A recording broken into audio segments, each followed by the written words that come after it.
You're listening to a production of the National Media Archive. To learn more or volunteer, go to nationalmediaarchive.com. Picture this. It's the 1800s, and America's rapid expansion is forging new fortunes overnight. The steam engine, think of it as the Silicon Valley of its day, was revolutionizing transport and industry, opening frontiers for those bold enough to seize them.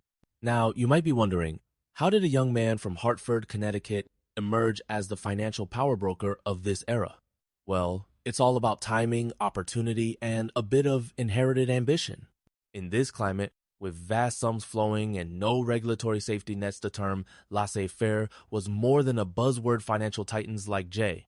Pierpont Morgan would soon hold sway over industries and even governments.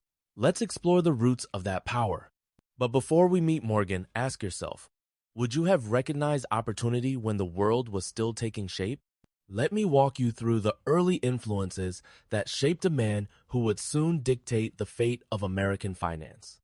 J. Pierpont Morgan was born in 1837, right at the crossroads of old money and new ambition.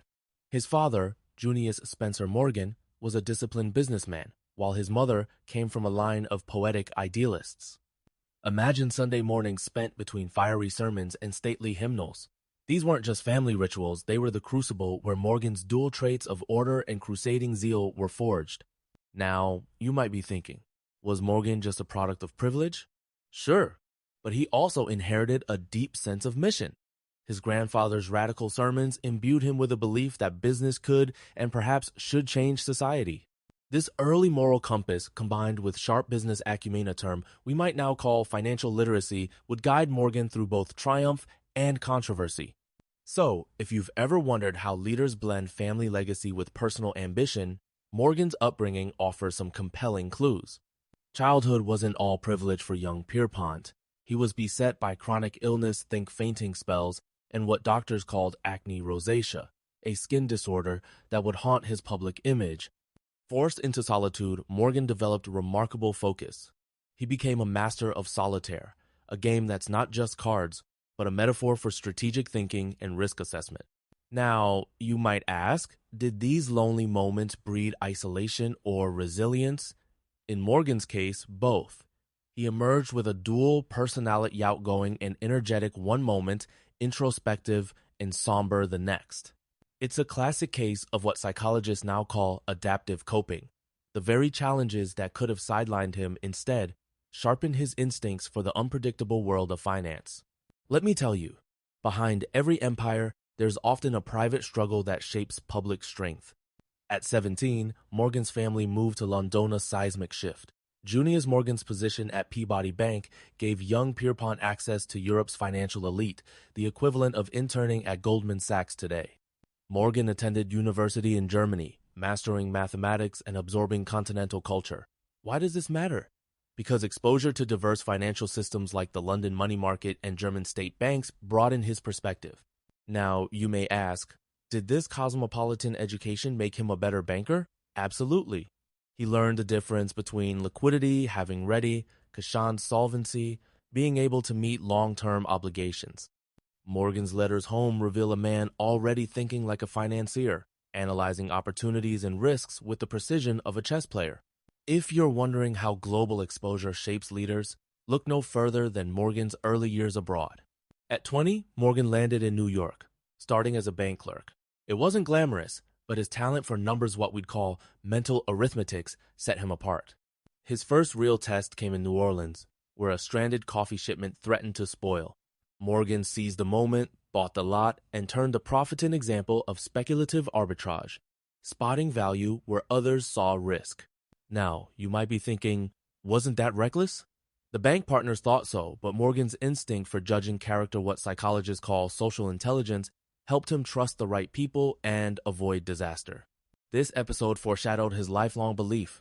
Fortune favors decisive action, but only when you know who you're dealing with. So, if you've ever hesitated at a crossroads, consider Morgan's blend of nerve and calculation sometimes. You've got to buy the coffee and bet on your read of the room. Morgan's life wasn't all business. His whirlwind romance with Amelia Mimi Sturgis ended in tragedy when she died of tuberculosis just months after their wedding.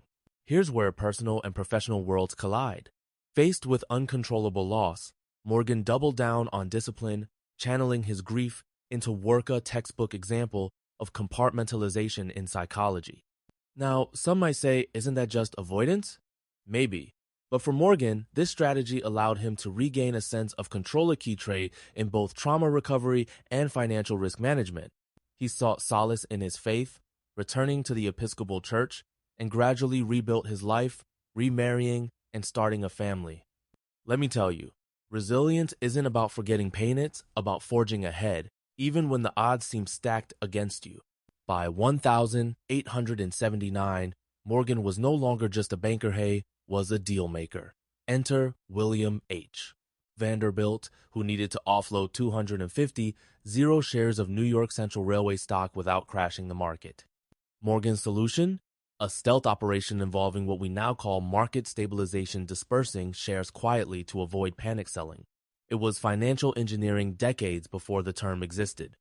Now, you might ask, was this legal? Absolutely. In fact, it was brilliant.